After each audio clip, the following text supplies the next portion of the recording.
ఇక ముఖ్యమంత్రిగా చంద్రబాబు ప్రమాణ స్వీకారానికి ఏర్పాట్లు జరుగుతున్నాయి. రేపు ఉదయం 11:27 కేసరపల్లి ఐటీ పార్క్ వద్ద ఈ కార్యక్రమం నిర్వహించనున్నారు. చంద్రబాబుతో పాటు ప్రమాణ స్వీకారం చేయనున్నారు పలువురు మంత్రులు. సామాజిక వర్గాల వారీగా మంత్రి పదవులు కేటాయించనున్నారు. బీసీలకు 5, కమ్మలకు 5, కాపులకు 5, రెడ్డిలకు 4 మంత్రి పదవులు ఇస్తారని తెలుస్తోంది. ఇతర ఓసీ వర్గాలకు 2, ఎస్సీ, ఎస్టీ, మైనారిటీలకు ఒక్కో మంత్రి పదవి ఇవ్వనున్నారని సమాచారం.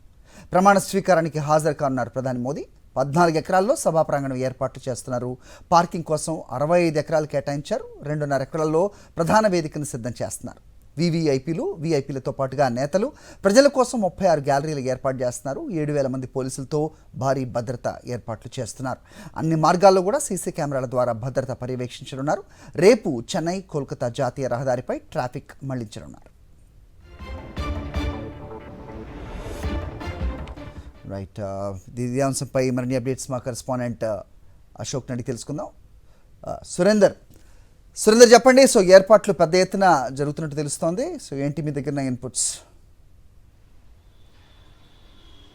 సరే, రేపు సీఎంగా చంద్రబాబు నాయుడు ప్రమాణ స్వీకారం చేయబోతున్నారు. గన్నవరం దగ్గరలోని కేసరపల్లి ఐటీ పార్కులో దీనికి సంబంధించిన ఏర్పాట్లు అయితే పూర్తి చేశారు. ఈ ప్రమాణ స్వీకార కార్యక్రమానికి ప్రధానమంత్రి నరేంద్ర మోడీతో పాటు అమిత్ షా కూడా హాజరు కాబోతున్నారు. దాంతోపాటు వీఐపీలు కూడా పెద్ద ఎత్తున హాజరవుతున్న నేపథ్యంలో పూర్తి భద్రతా ఏర్పాట్లు పోలీసు అధికారులు కూడా చేసిన పరిస్థితి కనిపిస్తుంది. చంద్రబాబుతో పాటు మంత్రులు కూడా రేపు ప్రమాణ స్వీకారం చేయబోతున్నారు. కూటమిగా ఉన్న టీడీపీ, జనసేన, బీజేపీకి సంబంధించి మంత్రులు ఎవరైతే ఉన్నారో వీళ్ళంతా కూడా రేపు ప్రమాణ స్వీకారం చేస్తారు. దీనికి సంబంధించి 14 ఎకరాల్లో అక్కడ సభా ప్రాంగణాన్ని ఏర్పాటు చేశారు. దాంతోపాటు ఇతర ప్రాంతాల నుంచి వచ్చి అంటే దాదాపు 2 నుంచి 3 లక్షల మంది వస్తారని టీడీపీ అంచనా వేస్తున్న నేపథ్యంలో దానికి తగ్గ ఏర్పాట్లన్నీ కూడా అధికారులు అయితే పూర్తి చేసిన పరిస్థితి అయితే కనిపిస్తుంది. దానికి సంబంధించి పెద్ద ఎత్తున కార్లు వస్తాయి కాబట్టి 65 ఎకరాల్లో దాదాపు కార్లు పార్కింగ్కి ఏర్పాటు చేశారు.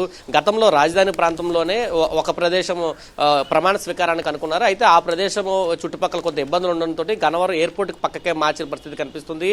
ఎందుకంటే ప్రధానమంత్రి దిగిన తర్వాత నేరుగా సభా ప్రాంగణానికి చేరుకుంటారు. అక్కడ ప్రమాణ స్వీకారం అయిపోయిన తర్వాత మళ్ళీ తిరిగి వెంటనే ఆయన భువనేశ్వర్ వెళ్లాల్సిన అవసరం ఉంది. దగ్గరలోనే అక్కడ ఏర్పాటు చేసిన పరిస్థితి కూడా ఉంది. దీంతో పాటు పూర్తిగా 700 మందిని భద్రతకు సంబంధించి ప్రమాణ స్వీకార కార్యక్రమంలో ఎటువంటి ఇబ్బందులు కలగకుండా ఉండేందుకు దాదాపు 7,000 మంది పోలీసు సిబ్బందితో భద్రతా ఏర్పాట్లు చేశారు.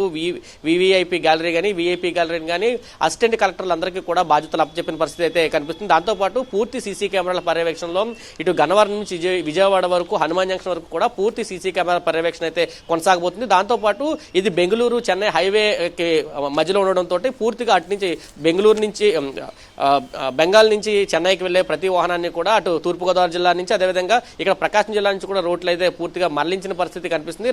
రేపు పూర్తిగా ట్రాఫిక్ ఆంక్షలు ఉంటాయని చెప్పి ఇప్పటికే అధికారులు అయితే తెలియజేసిన పరిస్థితి అయితే కొనసాగుతుంది. హరి, ఓకే సురేందర్.